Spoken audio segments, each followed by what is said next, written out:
Welcome to Bedtime Myths and Mysteries, where legends never sleep. We travel back to a time when Europe trembled before famine, fever, and faith, when the body itself could become possessed by something no priest nor physician could name.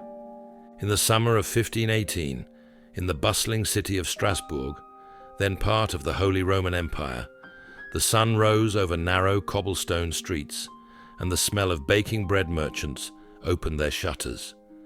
The cathedral bells tolled through the warm morning air. And in one of those streets, a woman named Frau Trophäa stepped outside and began to dance. She did not dance for joy, nor for any music. There was no festival, no celebration. Witnesses would later say she looked as if driven. Her arms flung, her feet beat against the stones, her skirts tore, and her hair flew loose. She danced for hours, until sweat darkened the ground beneath her. When her husband tried to restrain her, she flung him off and kept going, her eyes wide, her lips trembling with exhaustion. That night, she collapsed. But when dawn came, she rose again and danced. By the third day, her shoes were soaked with blood. By the fifth, onlookers began to gather. Some jeered, some prayed, and others felt a strange unease, as if something in her motion called to something buried deep inside them. Soon, more joined her, men, women, even children, until 30 people were writhing and turning through the marketplace like marionettes on invisible strings. The authorities, bewildered, called physicians. They ruled out demonic possession, instead blaming hot blood or fevered imagination. Their remedy? More dancing.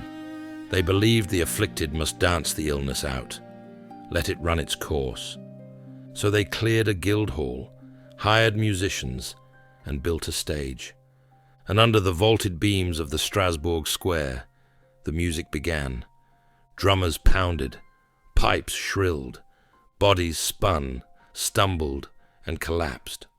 One woman was seen praying even as she fell, her legs still kicking against the ground in time with the drum. By mid-July, the number had grown to over 100. Chroniclers describe men leaping until their bones cracked, women collapsing in tears, feet shattered and bleeding. Some died where they fell. Others were carried away to the shrine of Saint Vitus, patron saint of dancers and epileptics, in a desperate plea for mercy.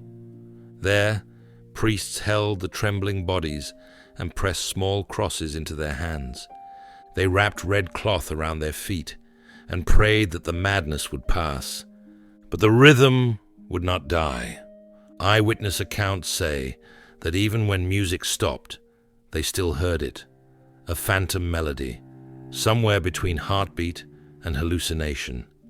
To understand what truly happened, we must look deeper, beyond the superstition. The early 1500s were a time of despair in the Rhine Valley. Harvests had failed. The price of grain had soared beyond reach. Smallpox and syphilis stalked the poor.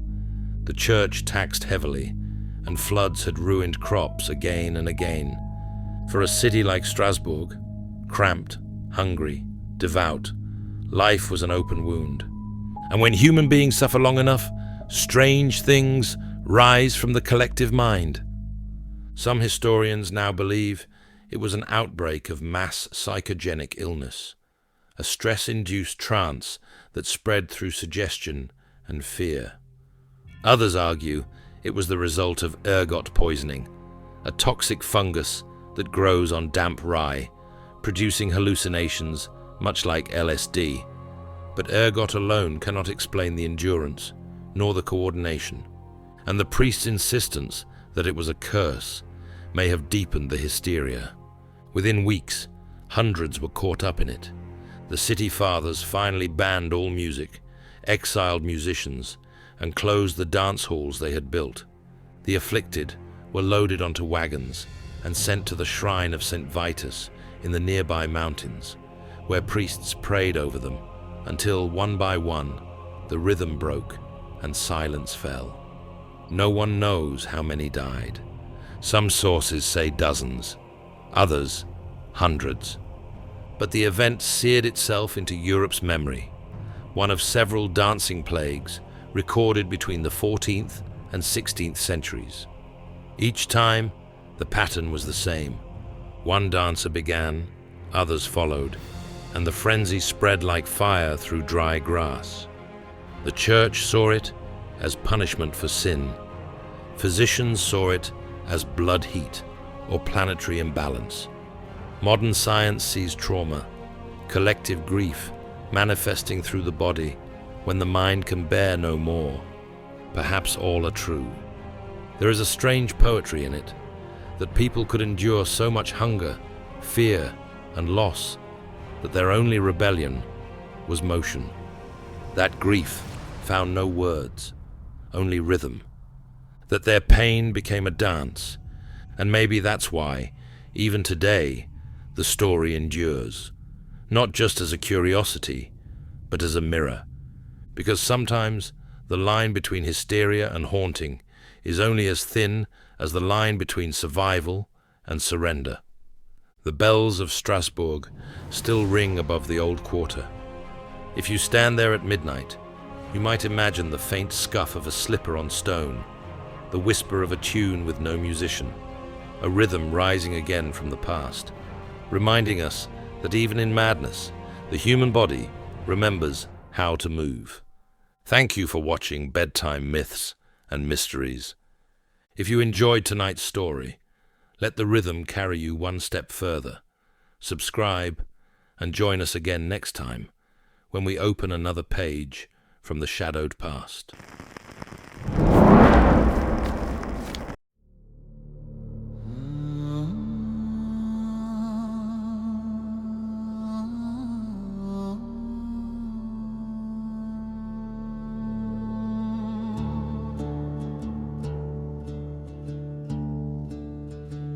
In Strasbourg town, where the cobbles gleam and hunger walks beside each dream, a woman stepped out through morning heat, and the stones kept time beneath her feet.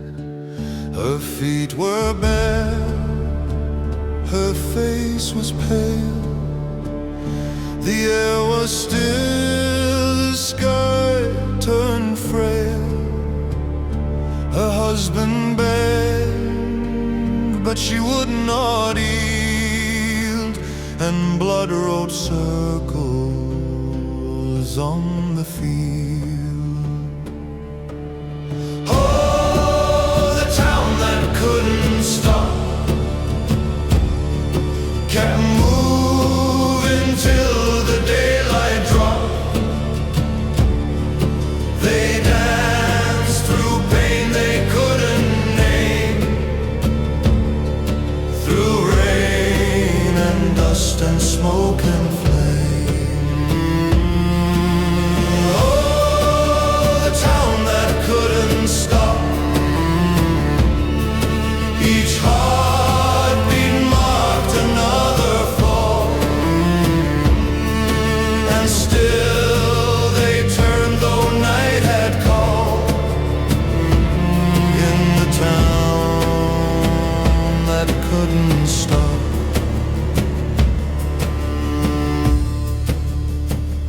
The drummers played till their hands grew numb. The crowd stood silent, cold and dumb. Some crossed themselves, some joined the sway, and none could look or turn away. The bells rang out through fevered air. The priest came down but found no prayer. For when a soul can't bear to cry,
for ghosts that dance again. If you walk there when the moon is near, you'll feel the music in your ear.